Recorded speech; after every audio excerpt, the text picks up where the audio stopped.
Hello there, welcome back to The Hollow Voice. The summer was nice and warm that year.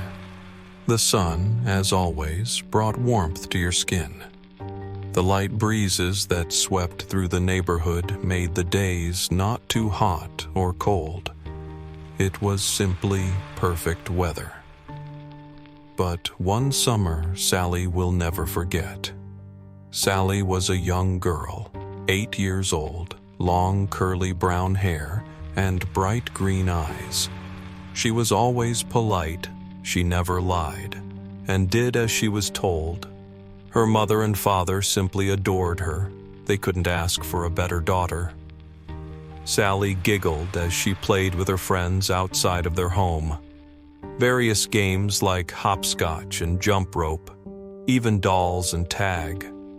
Sally's mother smiled warmly at the innocent sight and wiped her hands on her apron, calling out, "Sally, come inside now. It's time for lunch." Sally looked up from her doll and smiled. "Okay, Mommy."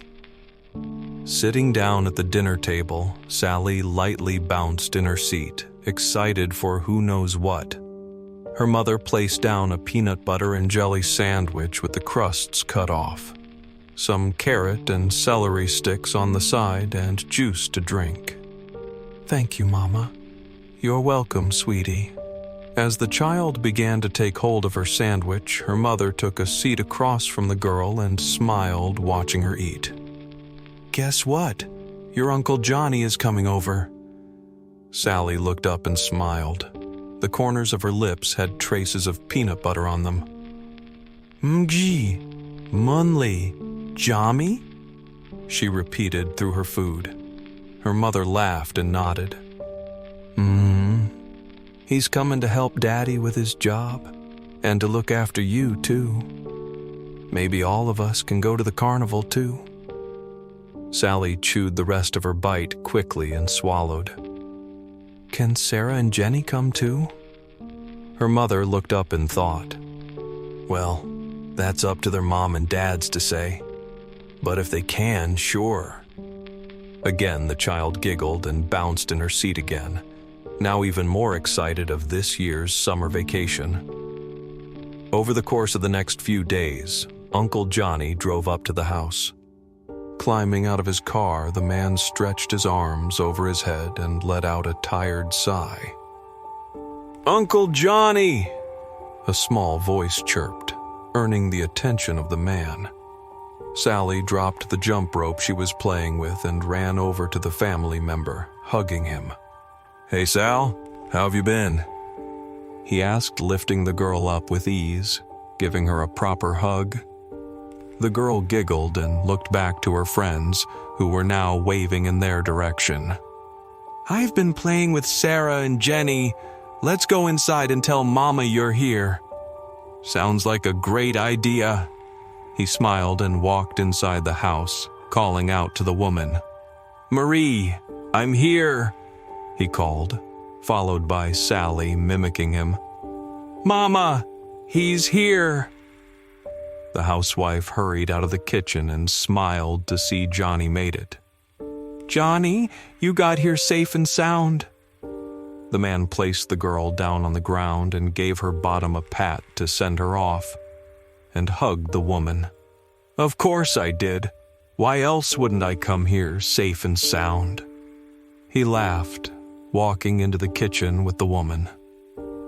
Sally trotted over to the front door, calling out that she was going back outside to play. "Make sure you come in before dark." "Yes, ma'am." And off the girl went. As dinner drew near, Sally's father came home, happy to see his brother was there as well. Walking in with his daughter, he strolled up to Johnny with a handshake and hug. "Nice to see you, man. How have you been?" he asked, crossing his arms, watching his wife set the table up for supper. Johnny gave a shrug of his shoulders, fiddling with his thumbs. "Karen and I split up." "Oh, that's terrible. I'm sorry." Johnny shook his head with a smile. "Nah, It's all right. I'm happy. I can move freely without having someone constantly wanting to know where I am and what I'm doing." The two men laughed together, making their way to the table to eat. Thank you. I'm glad you like it." It's yummy, Mama." The adults smiled and chuckled from the child's praise.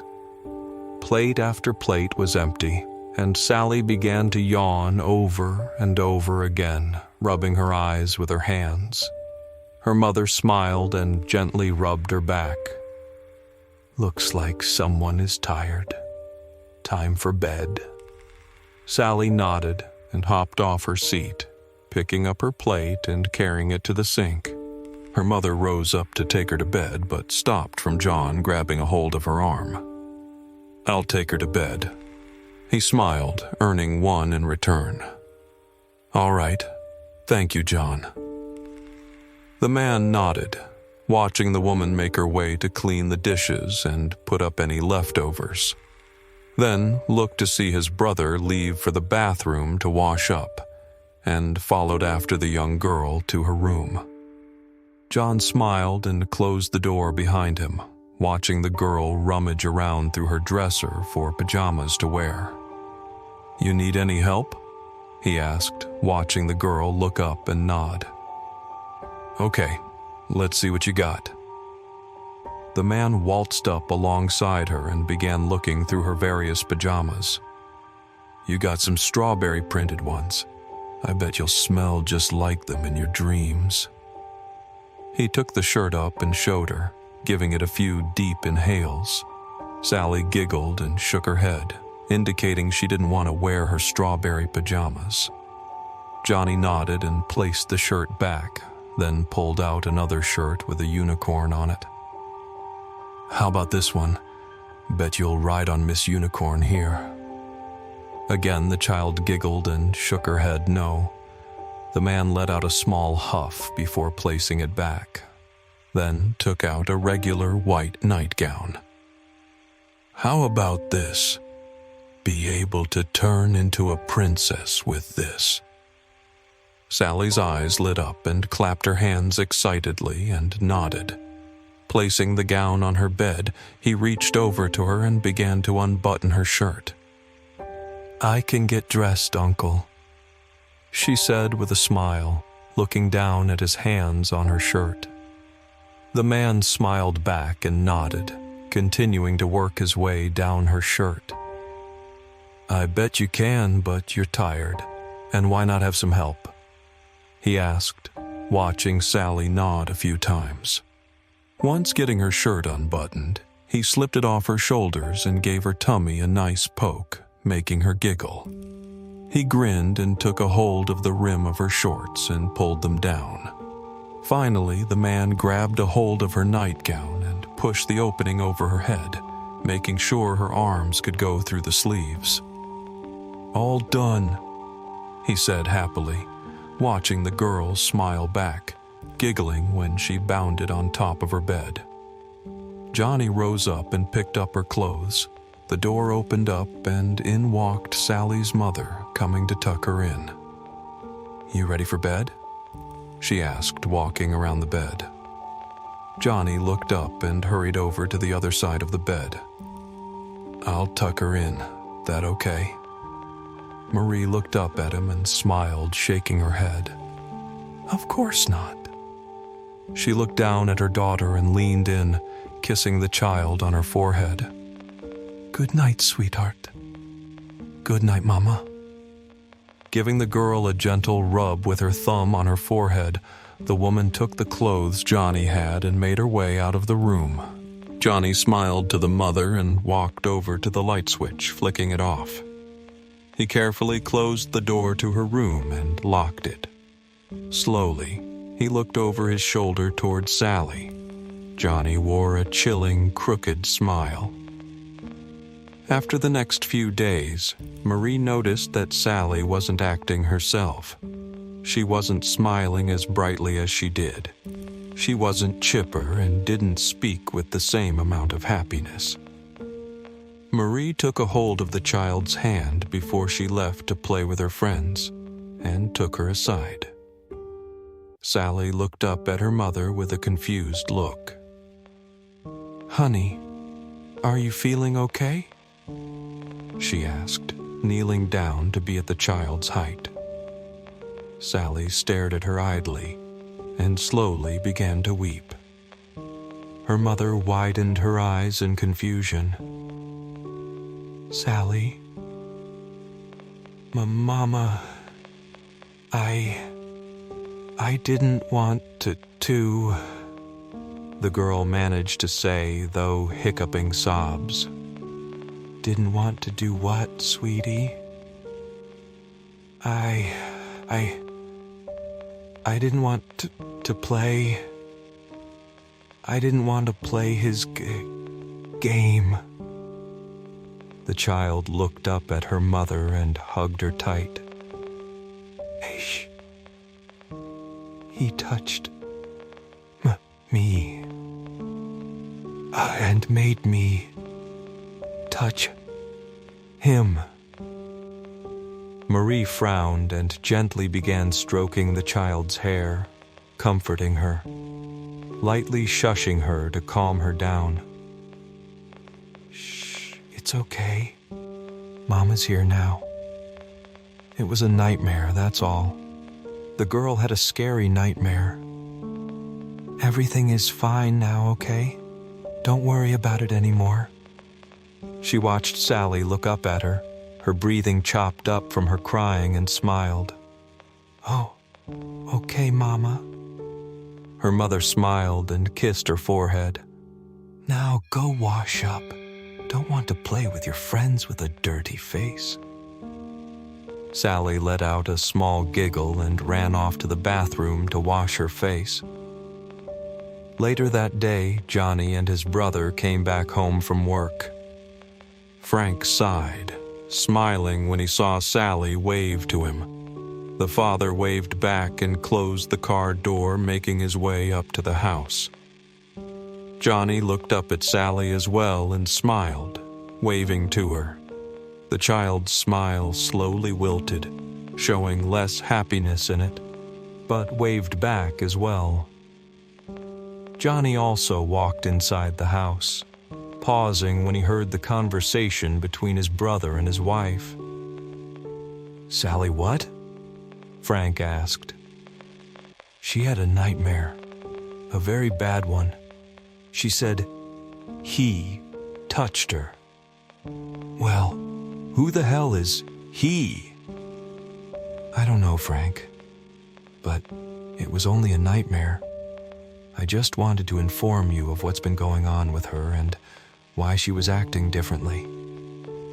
Johnny furrowed his brows in anger, his knuckles turning white. Then calmed down quickly, thinking fast.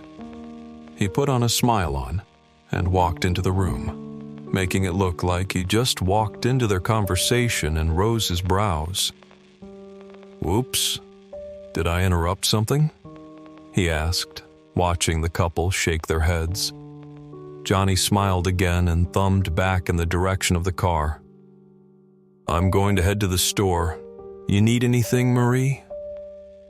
The woman smiled and looked towards the kitchen. "Yes, actually. Can you get me some eggs, milk, bread, and juice?" Johnny nodded, about to leave until he paused. "Sally wanted to come along too. Just wanted to inform you." Marie smiled. "Thank you, John." He nodded again and made his way out of the house, keys in hand. Looking out to Sally with her friends, he cupped his hand over his mouth. "Sally!" The child looked up at him and stared. "Come on, let's go to the store." John made his way over to the car, gesturing for the girl to follow him. Sally sat there for a moment, then placed her dolls on the grass.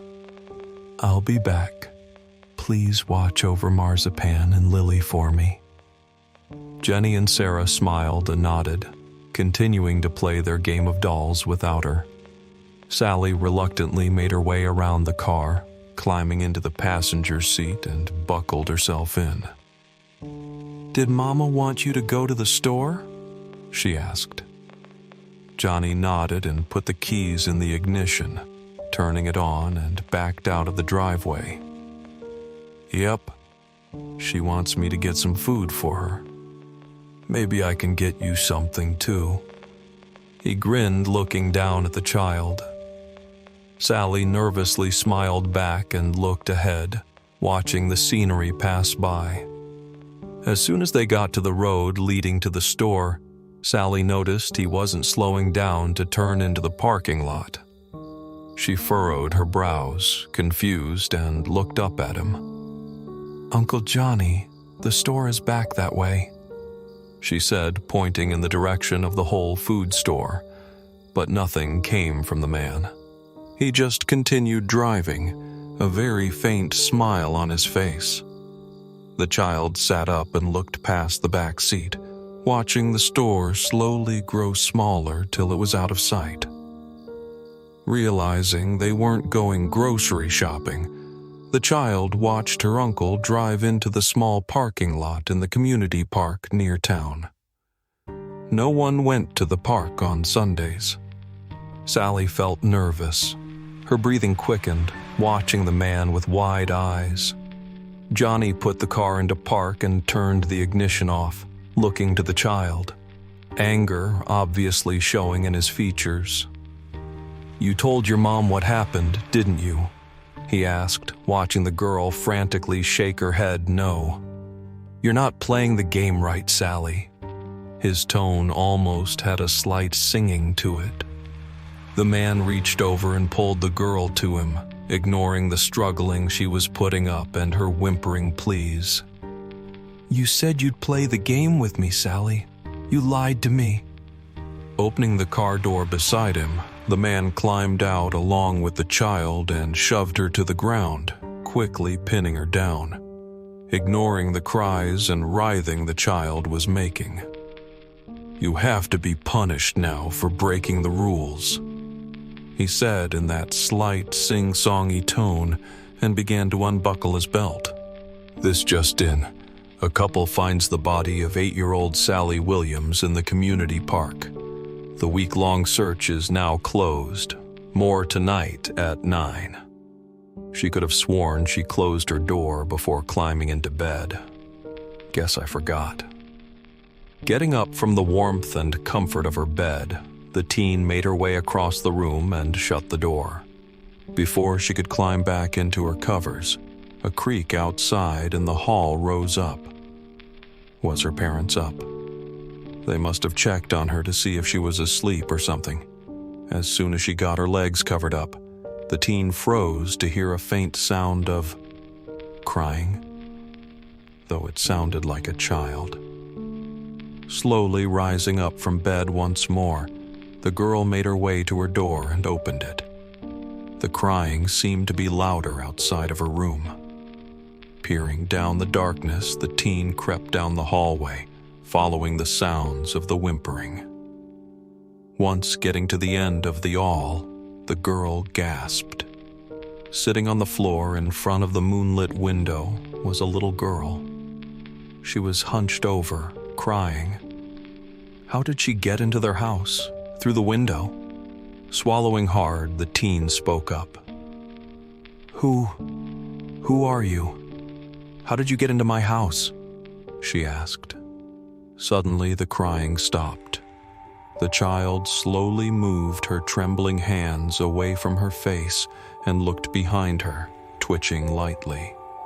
Blood replaced her tears, staining her hands. There was a deep clot of blood and hair on the side of her head, blood leaking from the wound down her face and onto her dirty nightgown. Her bright green eyes seemed like they saw right through her soul.